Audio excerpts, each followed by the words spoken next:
உங்களோட பிளான்ஸில் இல்லாததெல்லாம் வந்து கடந்த 2 மாதமாக நீங்கள் வந்து ஹேண்டில் பண்ணியிருப்பீங்க. இப்போ இந்த மாதம் உங்களுக்கு ரொம்பவே நல்லா இருக்குது. உங்களுடைய தேவைகள் எல்லாமே பூர்த்தி ஆகக்கூடிய மாதமாக தான் இருக்குது. ஏன்னா உங்கள் ராசி அதிபதி சுக்கிரன் இப்போ மூல திரிகோணத்தில் ஆட்சி பெற்று ரொம்பவே ஸ்ட்ராங்காக இருக்காருங்க. அப்போ உங்கள் ராசி அதிபதி சுக்கிரன் துலாம் ராசியில் 6ஆம் இடத்துல இருந்தாலுமே அது உங்களுக்கு ஃபேவரபிள் தான்.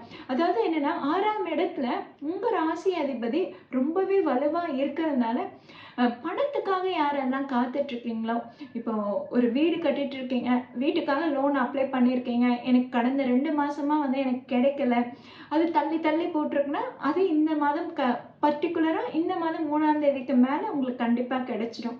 அதே மாதிரி ஒரு லேண்ட் வாங்கணும், அதுக்கு மணி பிளாக் ஆயிருக்கு, வரக்கூடிய 12ஆம் தேதிக்கு மேலே பார்த்தீங்கன்னா உங்களுக்கு லேண்ட் வாங்குறதுக்கான அமைப்பு ரொம்பவே நல்லா இருக்கு. அப்போ உங்களுக்கு தேவையான பணமும் அப்போ வந்து சேர்ந்துடும். ஸோ உங்களுக்கு இந்த மாதம் பர்டிகுலராக பார்த்தீங்கன்னா உங்களுக்கு ரொம்பவே ஸ்ட்ராங்காக இருக்குது. அதுவும் ஃபினான்ஷியல் வைஸ் ரொம்பவே ஸ்ட்ராங்காக இருக்குது. நீங்கள் எதிர்பார்த்த கடனாக இருந்தாலும் சரி, இல்லை கடன் அடைக்கணும் அப்படின்னு இருந்தாலுமே சரி, இந்த மாதம் உங்களுக்கு ரொம்பவே நல்லா இருக்குது. ஓகே, ஃபினான்ஷியல் ரொம்ப சூப்பராக இருக்குது. அப்புறம் ரிலேஷன்